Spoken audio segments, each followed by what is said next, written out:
guys, welcome back to the channel. Much appreciate it. We're going to do the break-in oil change on this here generator. This is the Predator 3500. We did a review on it. Please check that out. We will be doing an actual in-use review. I will tell you, this thing ran out here for 12 hours. And I shut it off because it just kept running. Now the break-in is 8 hours, heat cycles and load cycles. So what I did was every couple hours I'd turn it off and start it back up and let her run and get hot again. In a couple hours I'd turn it off and I'd come in here and grab my grinder or something heavy to plug in, and I ran it a little on eco and a little bit on full throttle, and we're gonna see what the oil looks like. First oil change. After the 8 hours, you're supposed to do it every 25. So let's see what kind of metal shavings may be in this oil. I don't know if I have a magnet, but we should be able to see them. So, wow, is this tight? Holy mackerel moly! Just pop that out of there.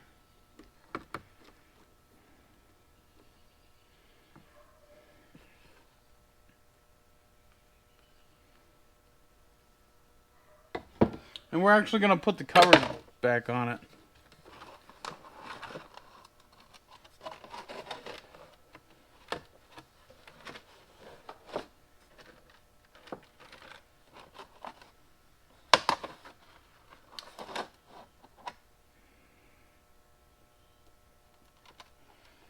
Well, it was a little dirty, actually.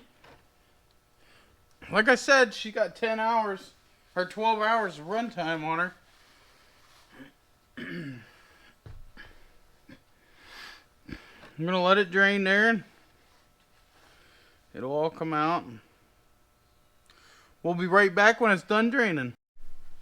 Alright guys, it's done draining. We're going to pop the drain plug back in real quick.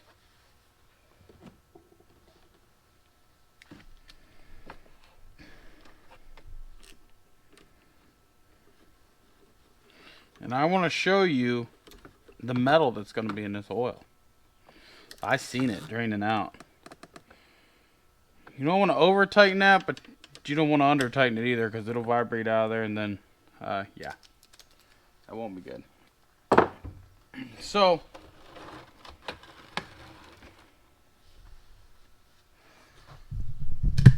let's see here.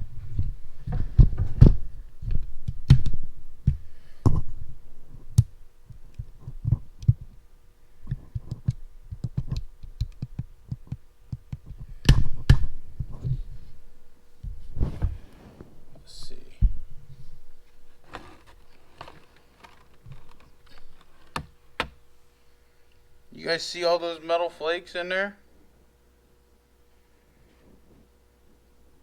See them? That's from this motor breaking in. And you're going to have more metal than that. Turn this light off. You're going to have more metal than that as time goes on, because it's going to continue breaking in. But getting that initial wear in procedure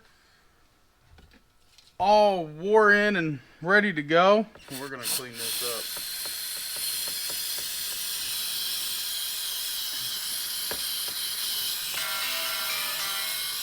Give me 1 sec. What's up, buddy? Hey, what are you up to? Changing the oil in my generator. Oh, okay. I'm going to hook my trailer up. I got the plate and the ball hooked up. I was going to see if you wanted to mess around and see how this sway bar thing works. Sure. Okay. You want to swing through? Yeah, I'll swing on by. Let me hook my trailer up and all that. Okay. Yeah, by that time I'll be done with my oil change. Okay, cool. All right. Bye. Okay. Yep, bye. Sorry about that, guys. That was a buddy of mine. Lives up the road. We're gonna go ahead and put new oil in it. Let me shake this up just in case. Remember, it takes just a little over a half quart, so slow and steady wins the race. Anyway, as I was saying before he called, we wanted to get that initial break in, that initial wear. The piston has to, the rings have to seat and mate to the cylinder walls, and the crank journals and all that need to mate with each other, and it creates metal. And for as little bit of oil as this thing takes, and there's no filter, you definitely don't want to run it much more than, you know, you're supposed to do it at 8 hours. I let it go for 12 hours. Just because it was most of the time just idling. And we got quite a bit of metal out of there. And for the first few oil changes, you're gonna see a little bit of oil and whatnot in there, and or not oil, metal in the oil in there. And that's important. That's important to keep that out of there, because if you just get this thing and you run the piss out of it, the only thing you're gonna do is hurt the lifespan of your engine. And hey, it's your money and all. You know. So, but I like to take care of my stuff. For those of you who've been following my channel for a very long time, since we started, you see that I take care of everything I own, and that's key to engine performance, engine life, transmission life, battery lives, etc., etc. We should be right about there.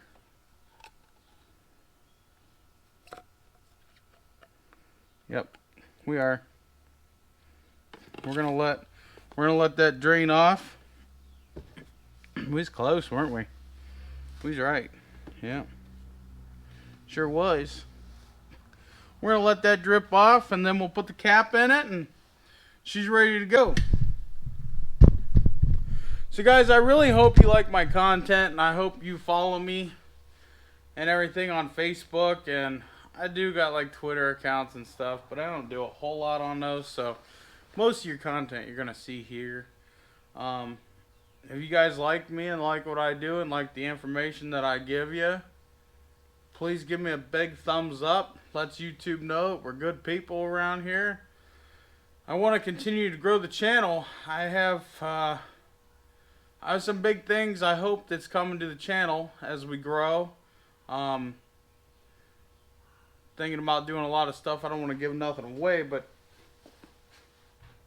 I want to get better at this YouTube thing. I know I'm still a newbie. My channel's still small, but I like giving you guys the free information and helping you out. I'm not in it to make money. I'm in it as a hobby, to give you the information and to help you out. And any questions that you have on small engines, just ask. I've been messing with small engines since I was knee high to a grasshopper, guys. So there's a lot of things that I know, and there's a lot of things that I'm still learning, because as the years go by, these engines change, but they don't change that much. I mean, they really don't. So they're basically the same. The biggest changes is, you know, electronic fuel injection, and that's nothing. That's easy gravy. If you can work on a car, you can work on these. If you can work on these, you can work on a car. I mean, you can work on anything. The only thing you need is the right beer, the right tools. The beer gets your mind motivated. So I do want to do some mods of this thing, but I want to wait till the warranty is expired. I want to poke some holes where it looks like there should be vents. I want to put holes in those. And I want to put holes in here because I don't understand how they get fresh air into this thing. I can't find any open vents. It's all like sealed off. So it beats me, and it's got rubber seals around it to keep water out because there's electronics in there. But the electronics are actually sealed, so they're weatherproofed. But there is some mods I want to do, but I want to finish it breaking in. It's still new, even though we just did the break-in. It's still breaking in. By all means, it's still breaking in. You really need now. That's just to get it started. Now, when we get the camper on it and get a bunch of loads on it, after next weekend, I'll bring it home and I'll change the oil again because it'll have a ton of hours on it. You're supposed to change it every 25 hours. Well, I plan on putting way more than that on it, and I'm not changing oil out there. Who is? So, you know, it's not going to hurt it. That's just recommended, but it's unnecessary, really. I will check it and stuff. I'll see what metal shavings is on a dipstick. If it's a lot, then maybe I'll run to the gas station and throw. It's not hard to throw some new oil in this thing. It takes all about 5 minutes. So anyway, if you like what you see, please like, share, and subscribe. Tell your friends about me. We do everything from camping to riding to maintenance to fixing things. Some things I put on video, some things I don't. If I get a customer four-wheeler in here that don't run, the carburetor needs cleaned, I don't put it on there because I already have a carburetor cleaning video. So you guys don't see half of the stuff that comes through this garage. If you want to see more, then, you know, maybe I'll do more. But, you know, it's kind of hard to work in here and do a camera. And, you know, I try to get customer stuff back to them pretty quickly. Like I just did a rototiller. I put a coil in a rototiller. It was a steel 2-cycle, basically the same thing as a weed eater. I could have put that on video, but you know what? I was just trying to get it done. So, yeah. Alright, guys. It's like 10 minutes now, so I'm going to wrap it up. I want to keep this one short for you guys. I hope you like it. I hope this inspires you to go buy one. If you're still unsure, just wait, because you're going to see me use and abuse this thing while taking care of it, of course. Alright? Redneck Garage is out. As always, peace.